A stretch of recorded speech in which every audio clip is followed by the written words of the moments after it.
Welcome back to Toledo Ben Adventures, and today I'm going to discuss a little bit about the Polaris Ranger 1000. This is the XP.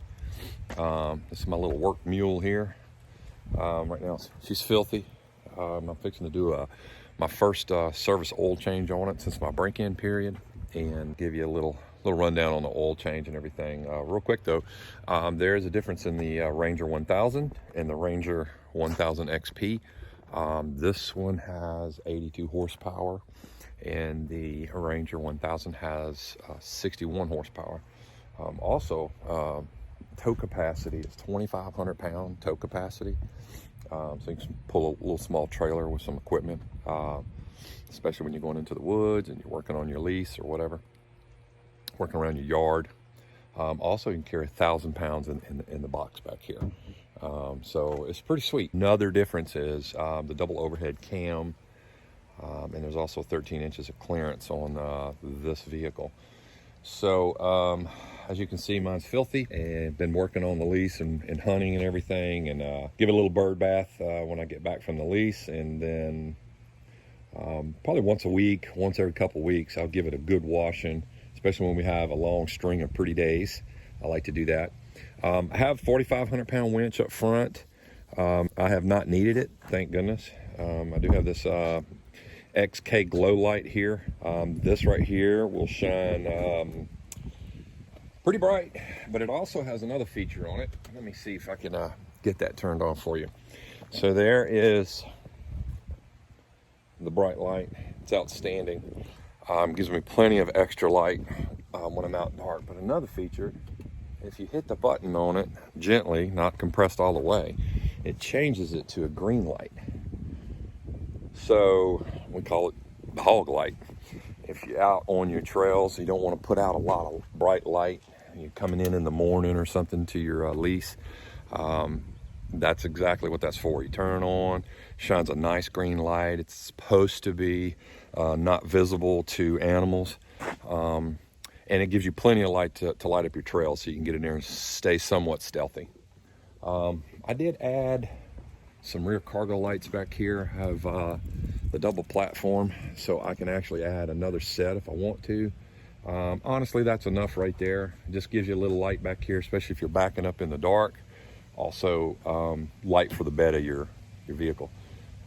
Whatever you're carrying back here, you know, guns, corn. I got a storage box. I keep a lot of extra things in here, straps, axes, things like that I may need out on the lease or the trail. And I also added a rear bumper. This solid tube, well, not solid, some of the bumpers they had were like C-channel and a lot of mud collected on them and everything, and I didn't care for that, so I went with the round tube here, a double tube. It's pretty strong, mostly for backing up into brush. It keeps the brush down, and it keeps it off of, you know, this is all plastic and everything. You back into a tree or something like that, you can kind of damage some of this. These lenses are the big problem. If you damage them, they're a little pricey. Anyway, that is just a quick rundown on the old mule here. And as a quote a good friend of mine, it's handier than a pocket on a shirt. So I'm gonna do a little oil change on it here, and kind of take you along for the ride. So I've gone with the Polaris. This is the PS4 Extreme Duty Oil Change Kit. Highly recommend just sticking with Polaris's product. It's pretty good. It's not really all that much more expensive than any other oils that you would use. And again, it's a full synthetic and extreme duty, so give you a little better protection. Okay, real quick, I just wanted to show you where the filter is. You see it down there. So this is the air intake, and it's got a heat shield here, and your exhaust manifold right there with the heat shield over it, and there it is tucked in right there. So you want your oil warm, but you don't want your engine really hot. I mean, this isn't a how-to so much as it is I'm just documenting, showing you know, the rig itself, how simple it is. Anyway, there's your oil filter, and of course plugs on the bottom. Fixing to get down there and change it.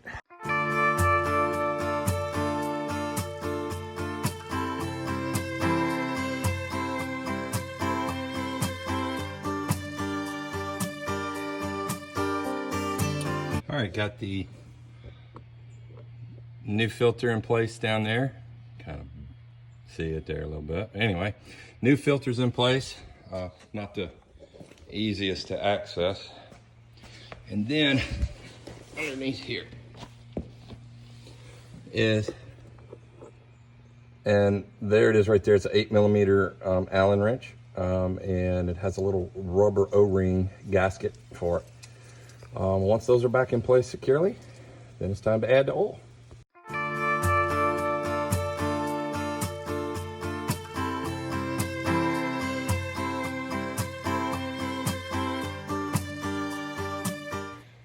All right, got the oil change, filter, everything's added. So I'm gonna give it a turn over here real quick.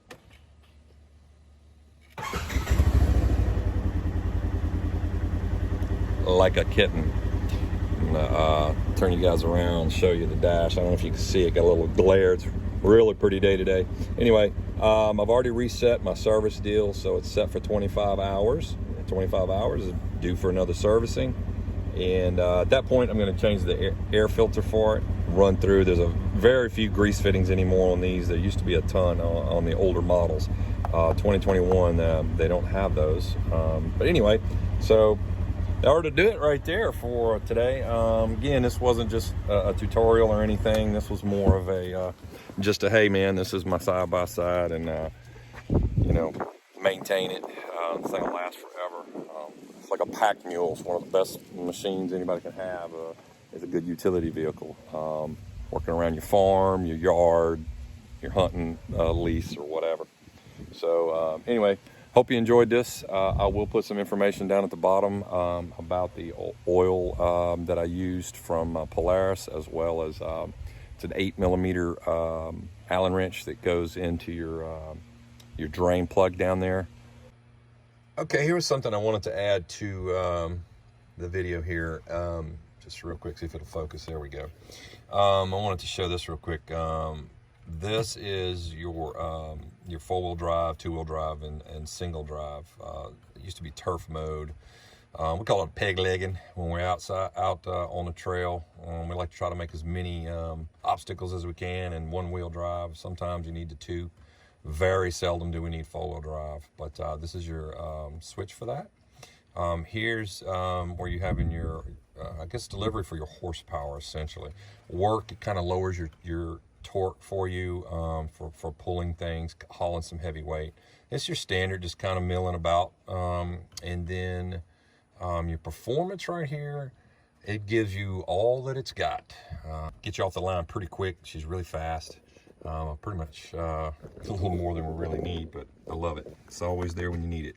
And you got 2 outlets down here, some socket dockings, and then this is a trickle charge plug, which is kind of nice to have, especially when you're not going to be riding it for a long period of time. But anyway, that's what that's for. This is my plug down here. I had to install for my winch for the cable, and my lights for the front there, the ones I showed you, the little hog light, that's the switch for that, and this is the rear light switch. Anyway, that is pretty much it in a nutshell, and I'm gonna be seeing this a whole lot more in the future, some videos to come, because I'm gonna be on it a whole lot because I enjoy it, and it's just the handiest thing in the world. So again, appreciate you for watching. Thanks.